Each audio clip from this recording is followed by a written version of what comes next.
We all have our thoughts on what we think should happen. Sometimes we think we're right, oftentimes we're wrong. But this is something that I know a lot of us go through. The title of this article right here from comicbookmovie.com is Seven Movies Marvel Studio Could and Should Announce at this July San Diego Comic Con. Now, I already saw a couple in here that I don't necessarily agree need to be shown, but I'm curious to see why the writer of the article chose these videos. Yes, I haven't posted in a couple days. I'm mobile, told you before, internet was out in my location. And yeah, I could have posted from my phone. It's a little more work. Quality wouldn't be as good, and that matters to me, even though it might not matter to everyone. I'm trying to produce the best quality I can possibly produce given my current circumstance, and hopefully this quality will be increased in the near future. Anyway, Marvel Studios is returning to Hall H at this July San Diego Comic Con, and these are the movies we want to see Kevin Feige make official for the post-Avengers Secret Wars era of storytelling. Now, again, as I said, some of these I don't know if I agree with. Some of them I think are lofty and maybe not lofty, but at least one of them I didn't really understand why the writer Josh Wilding thought that this movie should be released. But anyway, we'll get to that. With Marvel Studios finally returning to Hall H at this July San Diego Comic Con, the hype is rapidly building. After years of multiversal madness and the massive culmination of Avengers Doomsday and Secret Wars, fans are desperate for concrete news on what comes next for the MCU. Before I continue, I will say this. I think what needs to come next for the MCU is a greater focus on quality versus the quantity of things put out. I think Marvel just needs to focus on what's going to be good. What can we build a really good story around? While we're sure to get plenty of footage and reveals for the two Avengers films, the real excitement lies in what lies beyond 2027. I will agree with that. I think me as a fan, I really want to know what direction they're going in. I don't have to know every detail, but I need to know that they have, well, I don't need to know. I would like to know that they have some kind of manageable plan moving forward that will generate some excitement. The new saga needs fresh franchises, legacy heroes, and bold team ups to keep the momentum going. And Marvel has the perfect opportunity to lay out its vision on the biggest stage in pop culture. Now, this is where I might slightly differ from the writer of this article, Mr. What's his name again? Josh Wilding. And what he says here, the new saga needs fresh franchises, legacy heroes, and bold team ups. No, I think for me, what made the MCU great was the comic book narrative. That whole Infinity Saga that played out over, what was it, 10 years? That was some great storytelling. To me, regardless of what heroes they decide to go with, it just has to be good quality storytelling. I think no matter who it is, will show up for that. Guardians of the Galaxy, okay, it wasn't the greatest movie, wasn't necessarily the heroes I was looking for, but James Gunn, especially at the time, did a really good job making me interested in Guardians of the Galaxy. And I thought, this is good storytelling. To me, that's what made that take off. In this feature, we are taking a closer look at seven potential MCU movie announcements we're most hoping to see from Kevin Feige and the Marvel team this summer. Counting down from the very likely to the dream scenarios that would blow the roof off a Hall H. Okay, so Fantastic Four #2, I think that's a given. If it's not introduced, it's implicated at best. the movie was a very decent movie that deserves a sequel. The Fantastic Four First Steps was a hit with fans and critics. I don't know if I'd say it was a hit, but I think it had a decent audience reception and performed admirably at the box office, even if it fell short of being a true hit. Still, as 2025's second highest grossing superhero movie, a sequel has to be on the table at Marvel Studios. I would agree with that. I would agree with that. I don't think it was the most successful, but it was very decent and again, fitting for a sequel.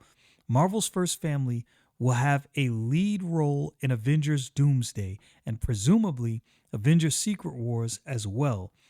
That should help boost awareness and the team's popularity, preferably setting the stage for a sequel that can bring Mr. Fantastic, Invisible Woman, Human Torch, and the Thing into the MCU. Black Panther number three. I think this is a given. I think there's another given. Not that it's going to be announced. If it's not announced, I think implicated. Filmmaker Ryan Coogler is hard at work on the next Black Panther movie, and if rumors are true, Avengers Doomsday or possibly Avengers Secret Wars will introduce the new T'Challa. Right now, we expect that to be an adult version of Toussaint, T'Challa's son, who is aged up via the multiverse or the MCU's inevitable reboot. Black Panther was an instant classic, while Black Panther Wakanda Forever was a worthy sequel. It had a lot of baggage to deal with, including Chadwick Boseman's death. That was so unfortunate for his family, and he was such a great actor. Chadwick Boseman's death and Shuri becoming the new Black Panther, but this threequel can serve as a fresh start. I said from the beginning they could have really went with another Black Panther, like casted that role to somebody else. I think all of us fans would have understood. I would have definitely understood. I would have had no problem with that. Chadwick Boseman passed away, but I do also understand them out of respect for him not recasting that role right away. Although I'm not sure if going with Shuri for the next Black Panther was the right move. It wasn't terrible, but I think there could have been something more done. Anyway, I digress. I'll move on. X-Men. Again, this is another one of those that I'm like, this is a given, if not shown, implicated. Thunderbolts director Jake Schreier is already hard at work on the X-Men reboot. The movie will likely be a huge focus of the next saga and will almost certainly spawn spin-offs like Wolverine and X-Force, which could be announced in Hall H later this summer. The latter could even be Ryan Reynolds' mystery Deadpool and Wolverine follow-up, an official title. If it's not Uncanny X-Men, what are we even doing here? The cast reveal is a must, as some clarification about where this franchise is heading in the MCU. Regardless, we expect this movie to be the main focal point of the Marvel Studios panel. I can agree with that. I expect X-Men to be the focal point of the next phase, kind of focusing on mutants. Captain America number 5. This is one of those where I'm like, I love Captain America. Uh, if it's not Steve Rogers, which I don't really know where they're gonna go with that. I'm not sure if this is a necessary introduction in the near future. Like I would like to see an introduction, like something, but I don't know if it's necessary right now. Captain America Brave New World was a critical and commercial disappointment, hampered by reshoots that turned the whole thing into a mess. Excuse me. Unfortunately, those misfires have likely closed the door on future solo outings for Anthony Mackie's Sam Wilson. This is one of those unfortunate situations where I don't think his character translated to becoming Captain America, maybe how it translated in the comic books. And this is one of those instances where I think they should have just foregone that whole comic book arc and went another direction. But that's just my opinion. The Russo brothers may figure out a way to redeem him in Avengers Doomsday and Avengers Secret Wars, but Cap's franchise needs a fresh start. The excitement surrounding Chris Evans' MCU return suggests Marvel Studios would be wise to bring the actor back into the fold, even if it's for a team up with Anthony Mackie's Captain America. Nah, I think if you bring Chris Evans back, he's got to take the mantle back. I don't think you could have Anthony Mackie as Captain America with Chris Evans, Steve Rogers on screen. I'm not sure that would work. So yeah, I'm not sure. I'm not too sure about number 5. Number 3, I don't know about this at all. I don't let me know. Maybe some of you out there are looking for this. I'm not gonna lie. I'm not looking for a Midnight Suns movie. Not that I wouldn't want to see one. Like if somewhere in the near future they make one, that'd be great. But I don't know if this is something that we need right now. Blade was announced at Comic-Con in 2019. So to announce it again 7 years later would be a wild move on Marvel Studios' part. At this point, Mahershala Ali's Daywalker leading the cast of the Midnight Suns feels like a far more logical next step. Not sure. Not sure. I could be wrong. Throw in characters like Moon Knight, Werewolf by Night, Ghost Rider, and Elsa Bloodstone, and this supernatural team up could be one of the next saga's biggest hits. Heck, if it's true that Doctor Strange is going to break bad in the upcoming Avengers movies, we'd even consider making the former Sorcerer Supreme one of the movie's big bads. That's one I don't know about. Avengers 7, aka World War Hulk. Okay, the reason I'm going to say I don't know about this one is because I think World War Hulk deserves better treatment than a one-off movie. I think World War Hulk is a storyline that deserves the Infinity Saga treatment, like something that plays out over multiple movies over multiple years. So this is what I don't know about. The multiverse saga will end with the 2 Avengers movies, but that becoming the norm moving forward isn't something that excites us. Each phase should assemble Earth's mightiest heroes with the saga finale bringing together them, the X-Men and the Fantastic Four for a mega event. For its first post-Secret Wars Avengers movie, we'd like to see an adaptation of World War Hulk. It's long overdue and something Marvel Studios has been teasing for a while now.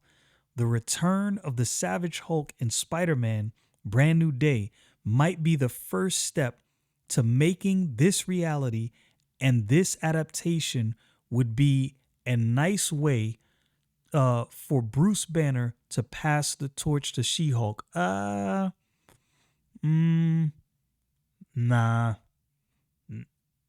I'm saying passing a torch to She-Hulk. I don't know if that's the right move for Marvel right now. I think that would be a misstep personally. We really haven't gotten good treatment in the past, I'd say 20 years for just a solo Incredible Hulk movie. I would love to see a World War Hulk run, but I would love to see that play out in a whole saga, and I don't want to see him pass the torch. I just want to see that played out. Anyway, that's just me. Iron Man number 4. This one I could go with. Iron Man number 4, but it depends. This is another one of those where I'm like, now I don't know if this is something Marvel has to do. I think their focus personally should be on X-Men. I think that's their best bet.